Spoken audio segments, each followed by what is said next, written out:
right, we ready? Yes. All right, good evening. I'd like to call to order the regularly scheduled Town of Haymarket Planning Commission work session for Monday, May 17th, 2021. Roll call, please. Lear. Here. Mason. Cottle. Here. Hallett. Here. Banner. Here. Morrell.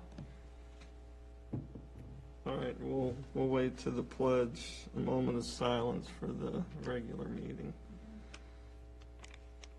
All right, Emily, what do you want to do first? Okay, you guys should all now have access to our folder drive, ZTA 2021 draft.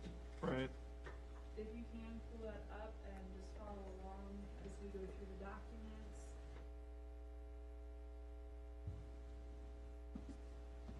For some reason, I'm not able to reach the internet.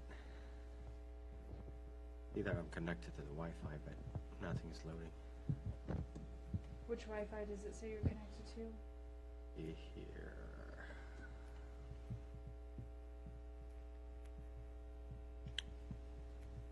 Two H hyphens. Oh, hold on.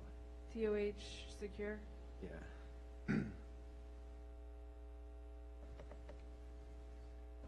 If it doesn't load in just a second, let me know and I'll come try to fix it. So what we would like to do tonight is continue working through our ZTA draft. For those of you following along online, and also anybody who I didn't introduce yet, this is Sam, our planning assistant, sitting here to my right. She'll be joining us this summer. She has already helped us a lot doing telework from college. While she's doing her master's program, she's been helping us out with the edits that we've discussed at each of our work sessions and providing a lot of these documents and research. So we're very excited to have her in person to continue working on these items. So jumping right in, we have our working document that we have been discussing over the last several months. One of the items we wanted to circle back on is the religious assemblies in the industrial area. That is something that Sam helped us research on, so I'm going to turn it over to her to discuss those items while I help you with your internet. No, I'm good. Okay. It's taken a while to load. The big document will take a while to load, so We can go ahead and get started. yeah, let's go ahead and get started here. Use mine.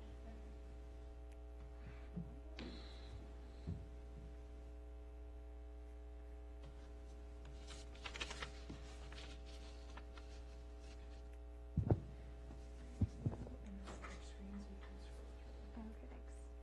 Okay, hello. So in the, is it on? Yep, speak into it a little bit. Okay, hello. In the folder, there is a document labeled Religious Assembly, and so I compiled some background information.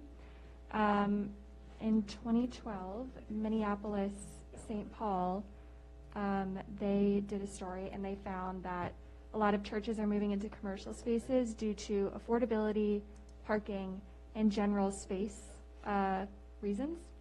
A lot of commercial buildings are cheaper than traditional religious buildings, and those buildings can sometimes be prohibitively expensive if you don't have the financial backing of a major religious organization. Parking is often abundant, and the amount of space in these commercial buildings provides a lot of flexibility for church activities, such as providing housing for those who are homeless. Another small niche thing is that these commercial buildings offer at-level grade large entrances to accommodate crowds, often the elderly and the handicapped. It's more accessible to them. Often towns and cities are reluctant to approve these churches because of land use reasons. These towns are trying to save those commercial spaces for businesses that will bring jobs and pay taxes. Churches are tax exempt. A New England architecture firm articulated other considerations for allowing churches in commercial business space. A lot of these industrial spaces are in use Monday through Friday between 8 and 5, while most churches are in use on the evenings and the weekends, so parking demands are unlikely to be concurrent. The LA Times also reported that churches in residential areas saw more complaints about parking and noise than churches in commercial areas. So Prince William County allows religious institutions by right in their office, light commercial and office use, land use areas. Loudoun allows religious assembly permitted by right with less than 300 person capacity in some of their office parks, industrial parks, research and development parks. Again, those are all light commercial and office use spaces. They are a special use permit if a religious organization were to build anything with a greater than 300 person capacity and an accessory use like a daycare or a school. And Haymarket currently allows religious assembly by right in the TC special use it's a special use in B1 or B2 and I1. So those were my findings. If anybody has any questions or comments. I know there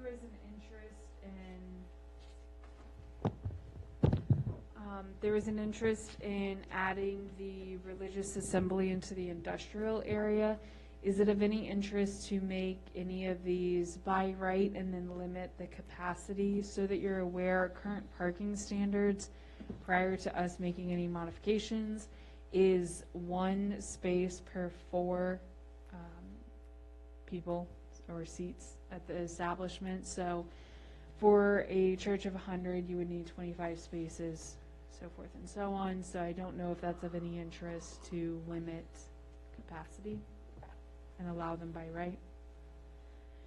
When our last church came in for an SUP, the biggest concern we had was simply, was there enough room to park it? It's interesting that Prince William doesn't allow it in any of their industrial zoning. It's in their commercial in their office, but they don't have it in their industrial. And I suspect I know why, but do you really want a church next to an industrial plant or an asphalt plant or something like that? There's also the tax implications, too, about how much lost revenue you would have from an industrial site versus a non-tax generating church.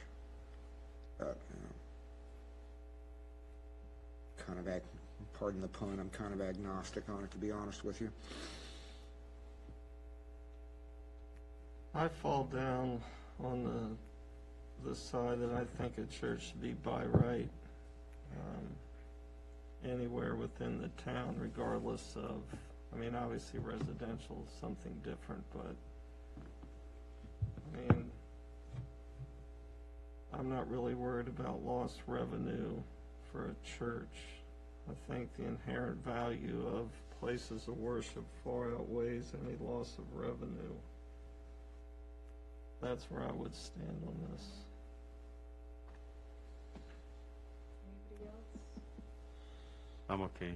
I mean, in my personal opinion, doing it based on, a SUP, special use permit, not by right.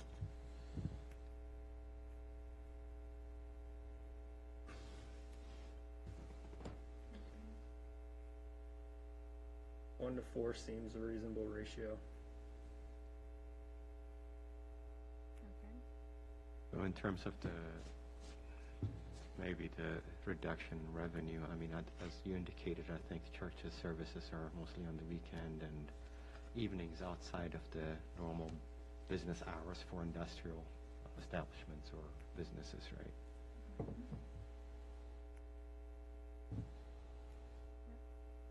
Okay, but might we face a circumstance where a church is going to occupy space on, continuously, meaning occupy, rent a lease? That is a loss of revenue, right, if they do that. Right.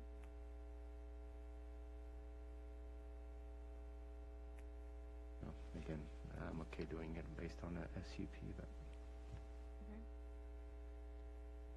Anybody else have anything? Mr. Begun, you're saying that they should be an SUP? I'm okay doing it based on a SUP, yes. I don't know that I want to do it by right, but I could live with an SUP.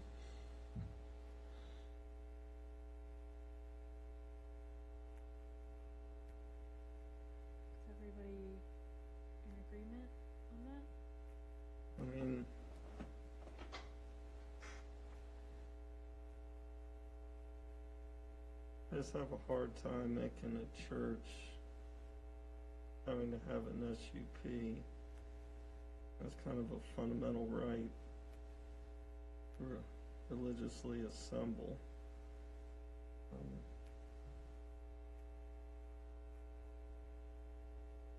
I understand loss of revenue per se, but I mean, I think it should be a by right use. I think the way I see the argument, if you will, is that we certainly are not restricting, nor do we want to restrict anybody's ability to assemble. The taxation aside, the way that the town staff would look at an application is the land area, is the building adequate? So, you want every church, you want every business to be successful. Should a church come in and start with 20 people one season and within a year grow to 150 parishioners in a year, that's a very quick growth rate. So what we want to do our best to make sure everything is in place for parking, the building capacity, the flow of traffic. We want to ensure that there's an adequate entry and exit point. Right now, for an example, Haymarket Baptist, they're hiring an officer so that they can have help with getting people in and out of the parking lot on Sundays after services. So it's great for the community that they're there, but we want to make sure that there's always plenty of parking. The residents aren't being, I would say, taxed in a way of people parking on, their side streets and walking up. I know we're talking industrial areas, so there are a lot less competing businesses or competing uses for that same time frame. Sunday morning, Saturday evening. However, you do have the occasional Bible studies, youth groups, and other meetings that happen during the week. So as for it being a by right versus a special use, I think the reasoning I would leave it as a special use is to ensure those items. The parking is, adequate, and the site constraints, if any, for pre-existing buildings. If they come in for site plan, of course, they're starting with raw land, or maybe they're tearing down a building, maybe they're converting a building, and that's a whole nother process. They have to meet, a certain code. So, But go ahead.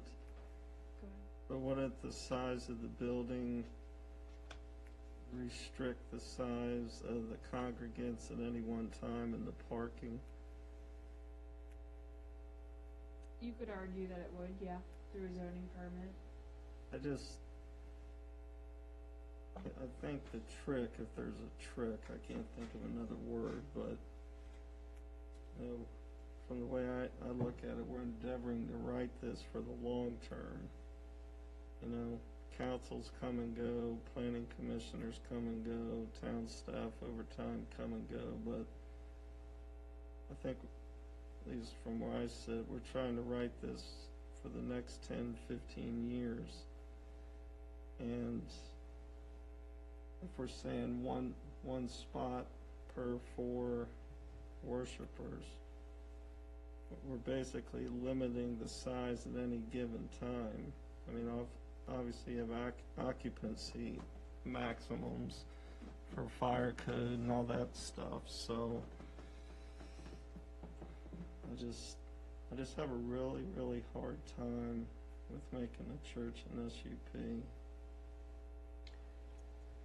We've had some issues with it in the past. Didn't we have an issue with one of Jerry's properties in terms of the parking? Yes. Once the congregation grew, they outgrew the size of the parking lot, and the building capacity limits allowed them to have that many congregants, but they didn't have the parking to support it, or something along those lines.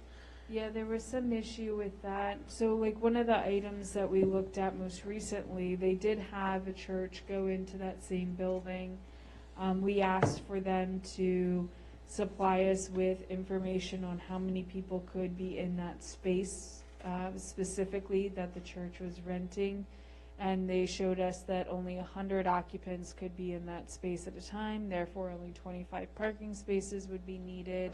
He did a parking, layout. There were no two businesses that had the same operating hours, so we were able to work off of that in the shared parking agreement of sorts. And so those were some of the items that we had to take into consideration with the last SUP for that space. One of the items, if we were to go down this route of making it a by right, I would at least request that the zoning permit be modified so that an occupancy permit would have to be issued in order to verify or have some sort of a checks and balances, because what happens is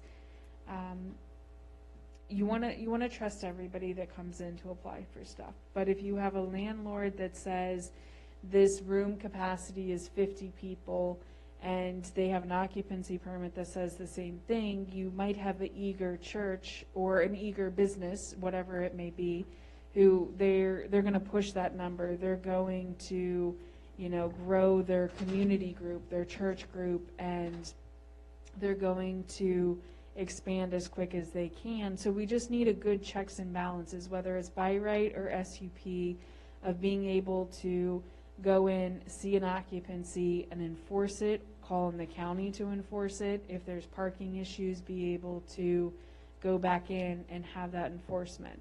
Part of that with the zoning permit is requiring very specific, parking layouts, also requiring occupancy permits to be issued or occupancy load numbers to be issued with the zoning permit, so that when we take it in, we can see exactly this space is certified for X number of people, therefore you need X number of parking spaces, done deal.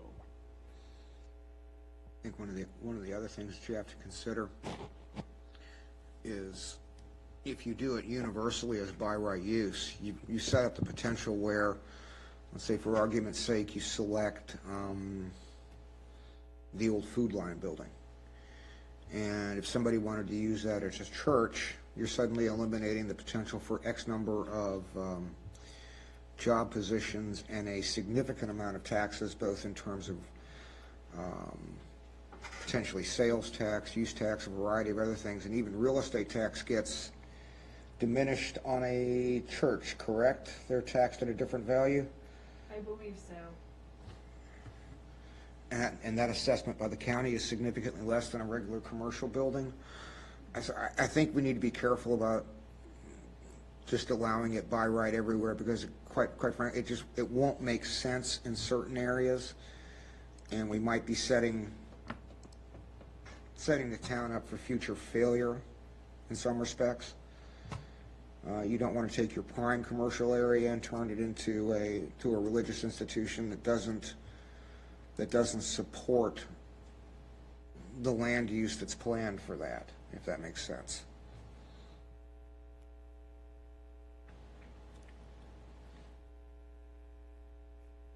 Because the SUP would allow you an out.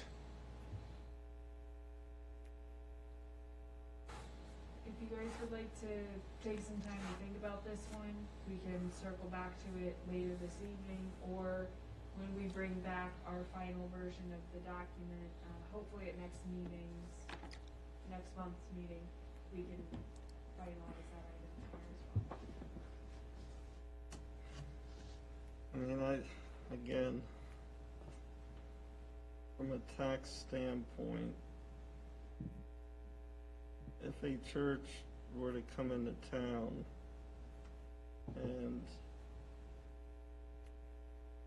take up a spot like the Food Line or whatever, with everything going on, we should have plenty of revenue to run the town as long as we're responsible. Churches also bring in, business to the local restaurants. There's a lot of benefits. I just think we need to be extremely careful looking at it from a strictly dollar amount in tax revenue.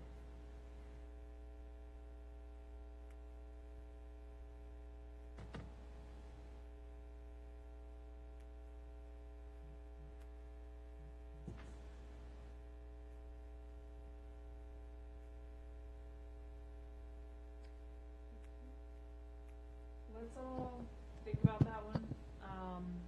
Give it some more thought, and then we'll circle back to it tonight, see if we're ready to make a decision. If not, I'll ask for us to be ready to make a final decision at our next meeting. And if we have to, you know, put it up for kind of a vote of how we want to present it to the town council, we can do so. Or we can present both options and ask the council to weigh in and make a decision from there. And we're talking just an industrial, is that what we're talking about? So I currently have it down as,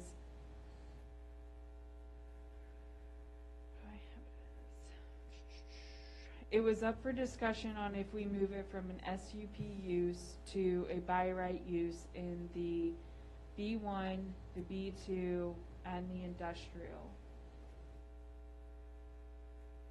We do allow for it to be,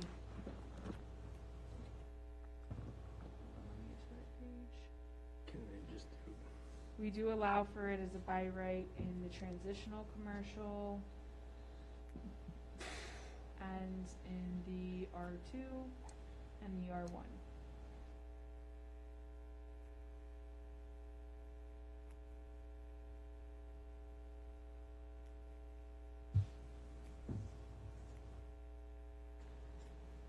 Can you just require an SUP just for the industrial zone?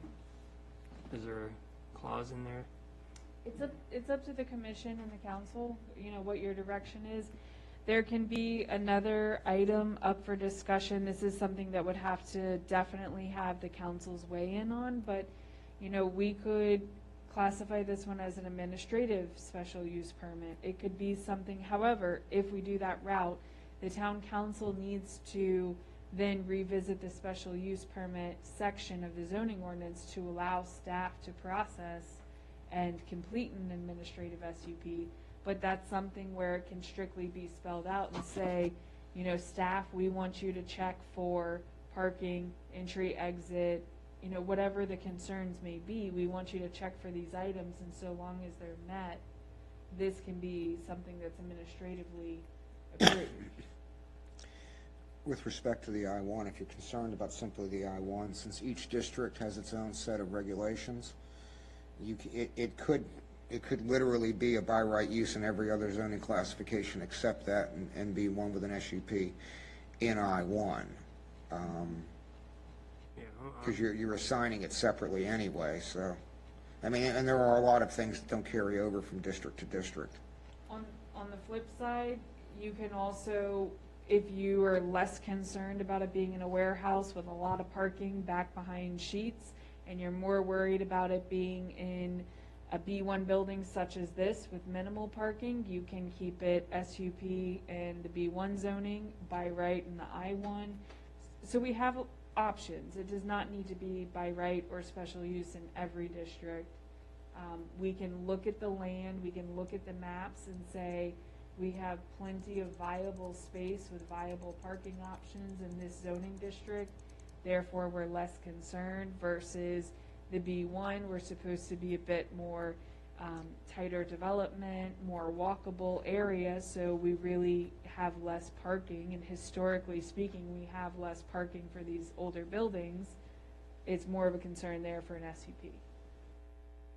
So you have a lot of options to mull over. Yeah, and I would say that the principles, the requirements, what have you, that we apply should be uniform across the board, right? So, For just this use, or? for this use, or any Okay. other use, right, it should be, you know, Not necessarily. Not I mean, yet. no, you've got a lot of uses where there are differing For performance criteria depending on where you're at.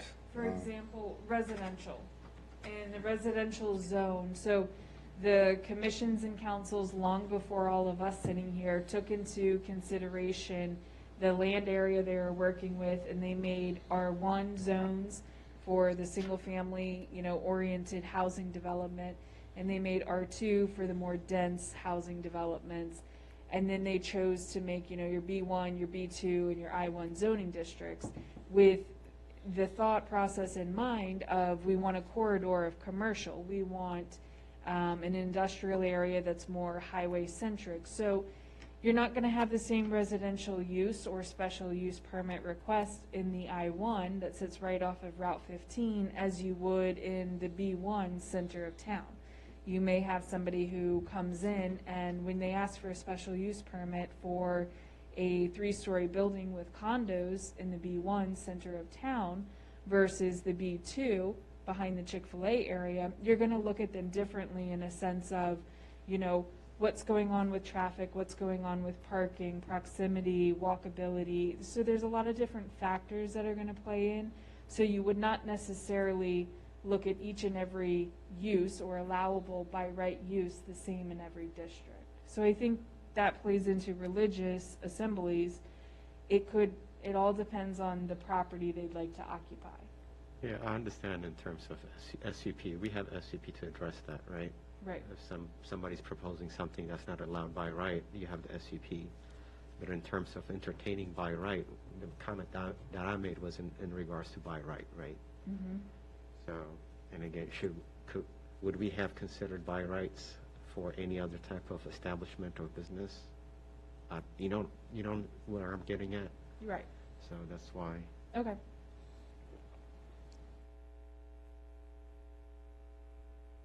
Are you guys ready to make a decision on this one? Or do you need a little bit more time?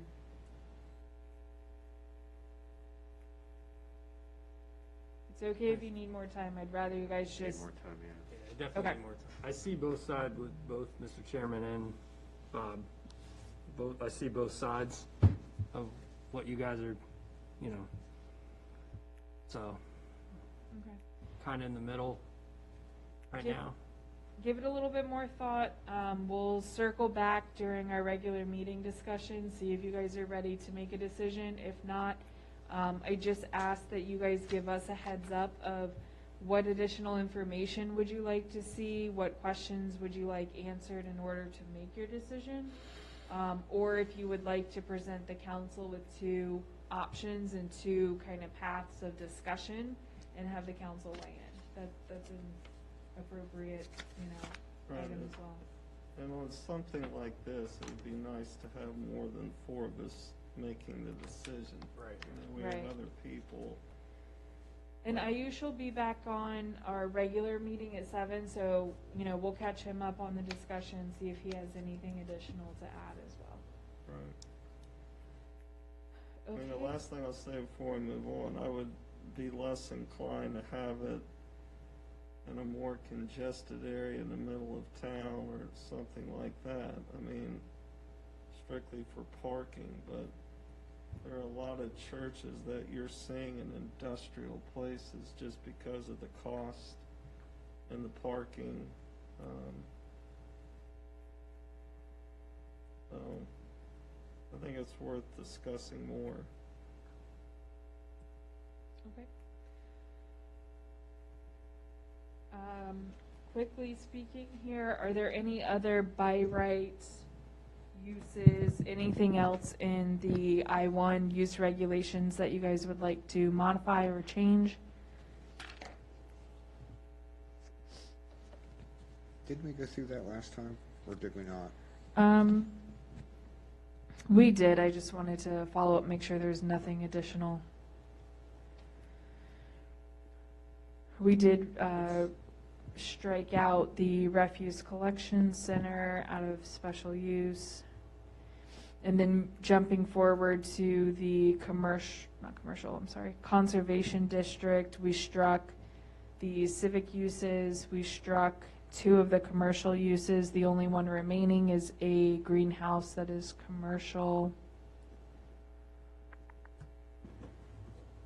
And Short-term rentals.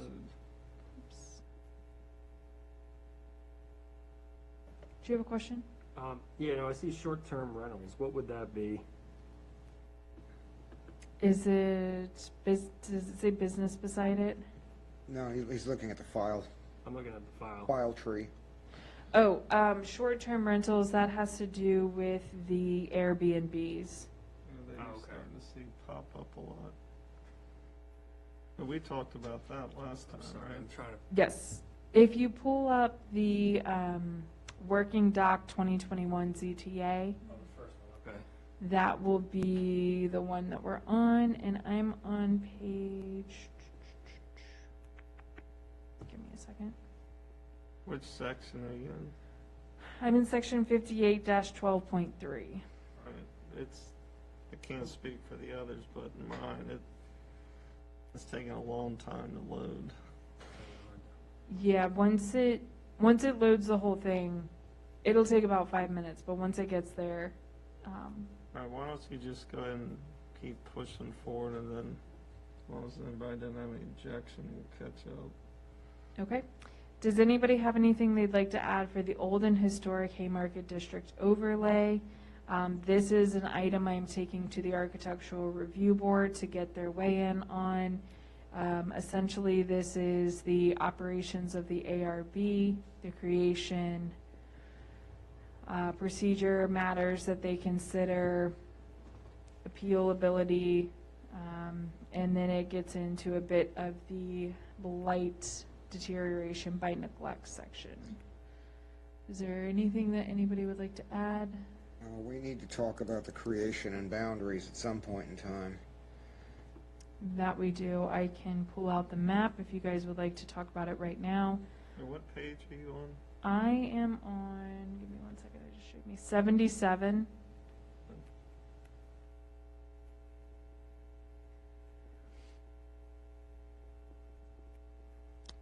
Would you guys like to talk about the historic district overlay right now? Might as well. Okay, the town boundaries are roughly a half square mile. They currently, the entirety of the town sits within the historic district overlay, and there has been a request for us to reevaluate if the entirety of the town should remain historic and under this overlay, or if we should retract it back down to be the main corridor of Washington Street, Jefferson, and then several of the properties just off of Washington Street. Really, this would be looking at removing the main communities with HOAs, such as Green Hill Crossing, Villages of Haymarket, Longstreet Commons, Sherwood Forest, Alexandra's Keep, Villages of Haymarket 2, Haymarket Station. I believe that's all of them. So is there any weigh-in, any input on that? What would that mean? That would mean that when these properties would like to change architectural items on their house, exterior elements of their house, they would strictly be controlled by their HOA. Should any of these properties be demolished and something new go in its place, they would no longer have to go through the Architectural Review Board for review and design critique. If, you know, you can still weigh the options and see which properties it makes the most sense for to retract that. But really the goal was some of these HOA communities remove the overlay so that they're not having to come through town as well. I think you have to look at it historically. When this was originally created in 96? 90, was it that early? It was the early 90s. When it was early created in to the early mid. 90s, we had a lot more quote-unquote historic buildings in our inventory. While I applaud the idea behind it,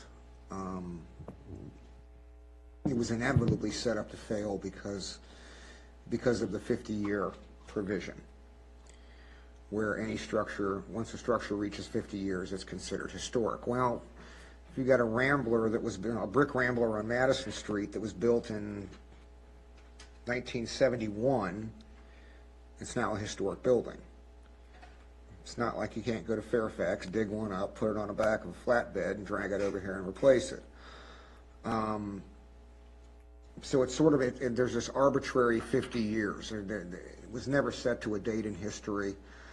And now that roughly 30-some years have gone by since the initiation of that district, you've got a lot of things that I suspect were never intended to be considered historic now falling into the historic umbrella.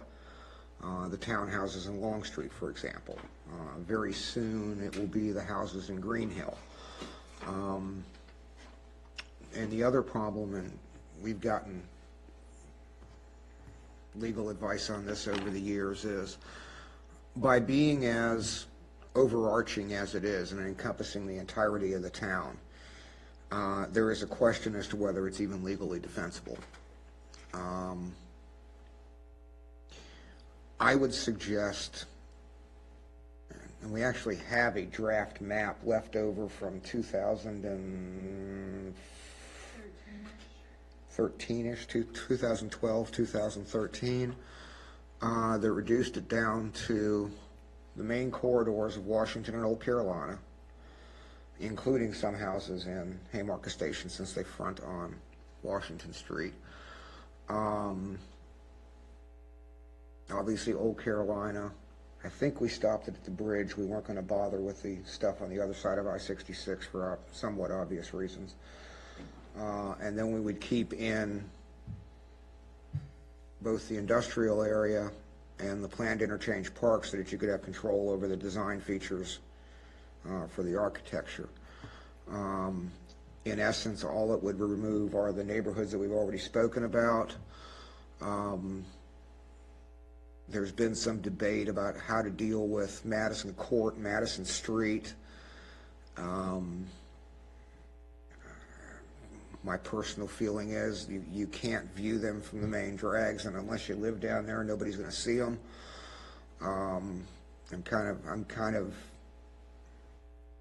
the sense that they should be removed from the district as well. And then the houses on Jefferson and Fayette, because the houses on Jefferson Street are within the corridor, one of the main corridors, they would still fall under it.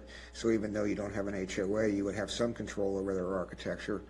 And then on Fayette, because of the church and having to keep that within the historic district, you're covering most of that. The only part of Fayette that you would lose would be the 2-block stretch behind us from essentially, I guess, Brian Garcia's house back to Sherwood, which is 1, 2, 3, 4, 5, 6 houses total.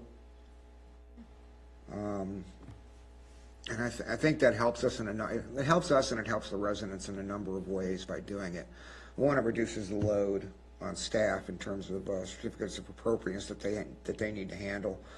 It reduces the paperwork nightmare that the residents have to go through to change their door or put up a shed.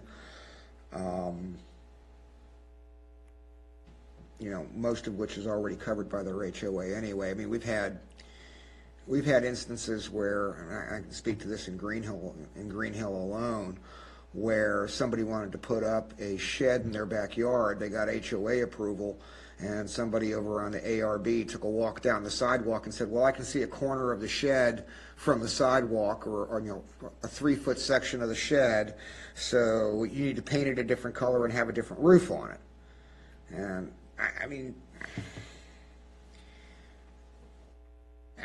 I can see doing that on the corridors and I can see doing that on the gateways, but I'm not sure we really need to delve into that level with the neighborhoods themselves, especially when they're policed by the HOAs and they're encumbered by their covenants. Yeah, I would totally agree with that. I mean, I think there should be a clearly delineated historic district, but I mean, Green Hill, some of those townhomes in there were built in '96, so I mean, they're well halfway to being, quote, historic. And the community I live in was built in the early 2000s, so we're slowly trekking that way. And I think you spin the clock forward, if this whole town, every building becomes historic for future folks that live here to renovate, because eventually these homes are going to, who knows? So I think protecting and writing in language, clearly defining what is a historic building. You know, when are we going to date a historic 50 years as of 1950 or whatever the case may be? I think makes a lot more sense. I think we need to work on the language too, because I don't think that 50-year works. I would agree. We need to tie it to the inventory, and quite frankly, we don't have that much of an inventory left. Everything's been torn down. There's the Spring House, St. Paul's, in theory, the fire station. If you were to start, so humor me, we'll go up and down the street. If you were to start at QBE, you have the oldest part of the school structure being built in the 30s. So you can kind of discuss if you want that being on there.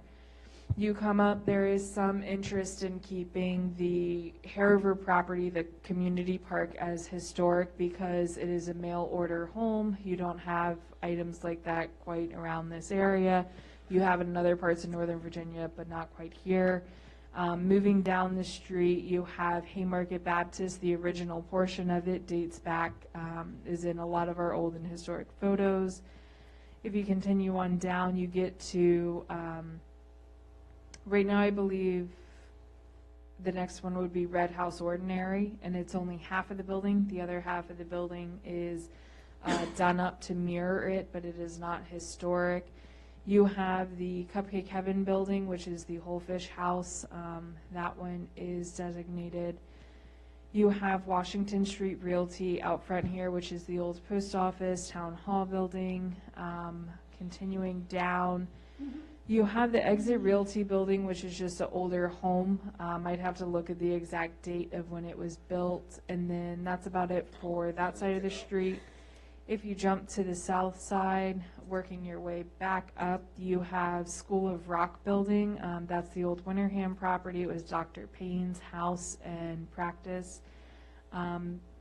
It's significantly changed, you know, in exterior, but we would still like to, you know, keep the designation. Moving up, you have the museum. All of the structures on the hotel site were removed. You then have the bank building, just the original portion of it, which is the 2 stories. The shack behind it. The bungalow behind it, that is kind of falling apart. You have that one. You have the Masonic Lodge. You also have the front portion of the firehouse. There have been several additions. However, the firehouse, you know, you could argue, is it historic? But I think the more interesting part of the firehouse is the story it tells of why it was built. But that's another story for another day.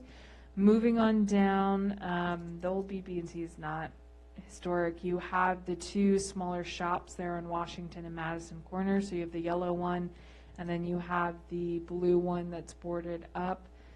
Both of those would be deemed as historic. You then have the brick ramblers that Bob mentioned earlier that were built in like the 70s.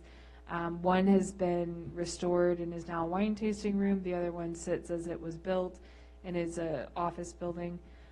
The next one you have is A.C. Watts' home. That one is designated as historic. And then moving further down, you have 14801, which is Miss Leonard's property. And I know age-wise, it would be historic.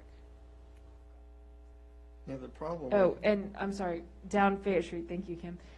Down Fayette and Jefferson, you do have some houses along both of those. You have St. Paul's, you have Bond's house, which is the log cabin, the most historic home in town. And then on Jefferson, you do have some older houses that are tucked in there that are pretty old and can go back and are photos and you can see them. I want to say there's a couple maybe in there from the 20s and the 30s. We do have a couple tucked back in there on the right-hand side as you head up into town. Well, the problem we ran into over here in this town center were, some of them were clearly historic, but they were hazard, to say the least.